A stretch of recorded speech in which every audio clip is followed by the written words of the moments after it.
हरे कृष्ण। राधे राधे। श्री सद्गुरुदेव भगवान के चरणों में बारंबार प्रणाम। सभी साधकों को श्री सीताराम। साधकों, हम भक्तमती द्रौपदी जी का जीवन चरित्र श्रवण कर रहे हैं। अब गतांक से आगे। यह सब होने पर भी आप क्षत्रियोचित वीरता क्यों नहीं प्रकट करते? क्या अपने भाइयों के दुख से आपको दुख नहीं होता? अपने और अपने भाइयों के दुख से ना सही, मेरे दुख से तो आपको प्रभावित होना ही चाहिए।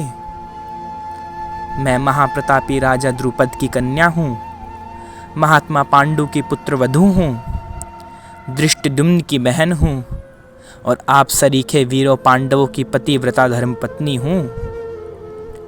मुझे इस अवस्था में देखकर क्या आपके हृदय में आग नहीं भड़कती? क्षमा को छोड़िए, शौर्य को प्रकट कीजिए। दुष्टों के नाश के लिए क्रोधित होना भी धर्म है। क्षमा भी एक समय तक होती है और क्रोध प्रकट करने का भी एक समय होता है। मुझे ऐसा मालूम हो रहा है कि क्रोध के अवसर पर आप क्षमा प्रकट कर रहे हैं। दैत्यराज बलि के पूछने पर भक्तराज प्रहलाद ने बतलाया था कि केवल क्षमा करने से ही राजा का बहुत कुछ अनिष्ट हो जाता है। लोग उससे दबते नहीं, उसके सामने झुकते नहीं। बहुत से लोग उसे तुच्छ समझने लगते हैं और बहुत से दोष अपनाकर उच्छृंखल व्यवहार करने लगते हैं।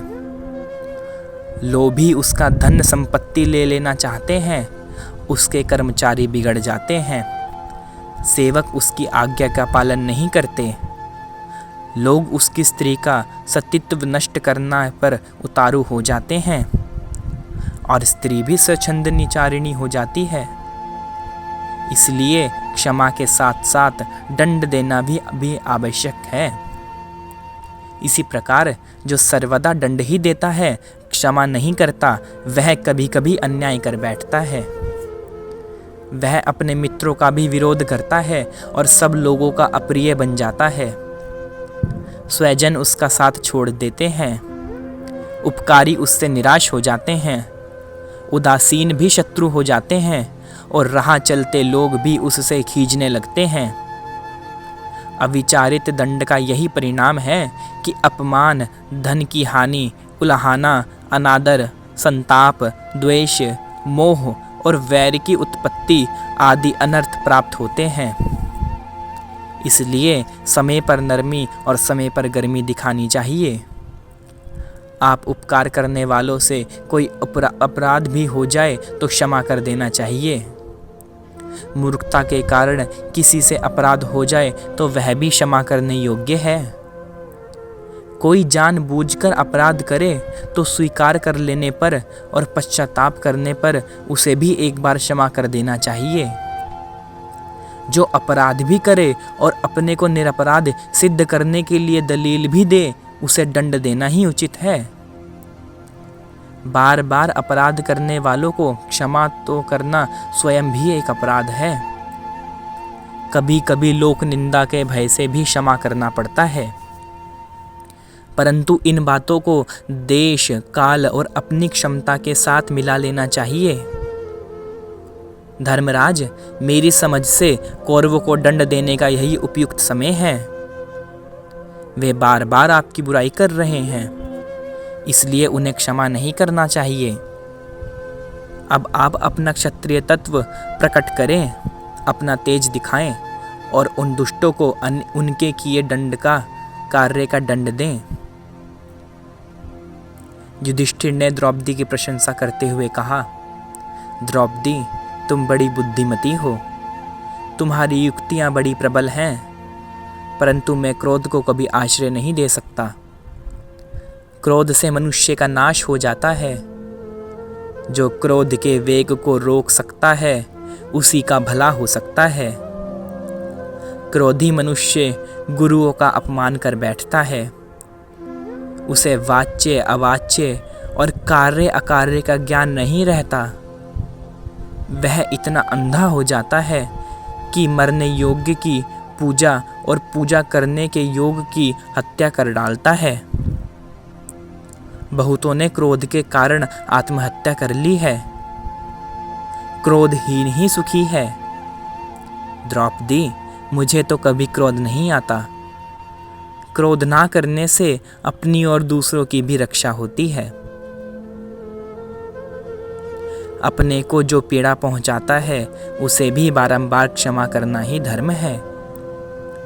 मिथ्या की अपेक्षा सत्य, निर्दयता की अपेक्षा दया और क्रोध की अपेक्षा क्षमा उत्तम है। बिना काम के क्रोध हो ही नहीं सकता। कामी और क्रोधी में दैवी संपत्ति के गुण आ ही नहीं सकते। संसार के सभी संत क्षमा का ही गुणगान करते हैं। स्वयं भगवान श्री कृष्ण और पितामह भीष्म भी क्षमा की ही प्रशंसा करते हैं। भरत वंश के लिए यह बड़ा ही दारुण समय है।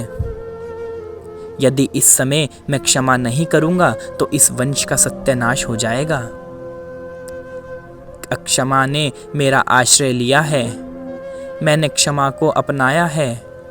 क्षमा ही सनातन धर्म है। चाहे जैसी भी परिस्थिति आ जाए तो क्षमा ही करूंगा। द्रौपदी ने कहा, महाराज, जिस ईश्वर ने और कर्म के फलों ने आपकी बुद्धि को विपरीत कर दिया है और राज्य पालने के बारे में पूर्ण परस्पर से प्रचलित धर्म के संबंध में मिथ्या धारणा उत्पन्न कर दी है, उनको मैं प्रणाम करती हूँ। कर्म ही नित्य पदार्थ है। जो कर्म या उद्योग नहीं करते, लोकापवाद से डरते हैं, क्षमा, दया, सरलता आदि के नाम पर अकर्मण्यता को प्रश्रय देते हैं, वे कभी उन्नति नहीं कर सकते। आप संसार के सभी प्रकार के सुखों के अधिकारी हैं, फिर भी अपने वीर भाइयों के साथ जो यह दुर्दशा भोग रहे हैं, इसका कारण केवल आपकी उद्योग गहीनता ही है। आप कभी धर्म से विचलित नहीं हुए। आपने सर्वदा धर्म को अपने प्राणों से भी प्रिय समझा। सभी जानते हैं कि आपका राज्य और जीवन धर्म के लिए है। आप अपने भाइयों को और मुझको भी छोड़ सकते हैं, परंतु धर्म को नहीं छोड़ सकते। मैं सुना करती थी कि धर्म अपने रक्षक की रक्षा करता है, परंतु आप तो धर्म की रक्षा करते हैं। धर्म आपकी रक्षा नहीं करता। आपने सर्वदा धर्म का अनुगमन किया, सदा सर्वस्व दान देने के लिए तैयार रहे। आज भी आपका समय धर्म पालन में ही व्यतीत होता है, किंतु पासे के वसन से आपको विपत्ति में डाल दिया। मैं आपको इस अवस्था में देखकर बहुत ही उदास और व्यथित हो रही हूँ। महाराज, मैंने भाग्यवादियों की बहुत सी बातें सुनी हैं। वे कहते हैं कि जगत के सभी प्राणी कठपुतलियां हैं और उन्हें नचाने वाला कोई दूसरा ही है। सब नथे हुए बैलों की भांति अथवा डोरे में बंधे हुए उन पक्षियों की भांति दूसरे के अधीन हैं। ईश्वर ही सबसे भला या बुरा कर्म करवाता है। वही इन सब प्राणियों को उत्पन्न और विनष्ट करता है। ये सब संसार के संयोग और वियोग उसके खिलवाड़ हैं। इससे तो ऐसा मालूम होता है कि जगत का माता पिता परमात्मा अपनी संतान के साथ न्याय युक्त व्यवहार नहीं करता। बड़े बड़े धार्मिक, सच्चरित्र और शीलवान कष्ट पा रहे हैं। नीच, अनार्य और अधर्मी बड़े सुख से अपना जीवन बिता रहे हैं। दुर्योधन की विशाल संपत्ति और आपकी विपत्ति देखकर मेरे मन में स्वभाव से ही यह बात आ रही है।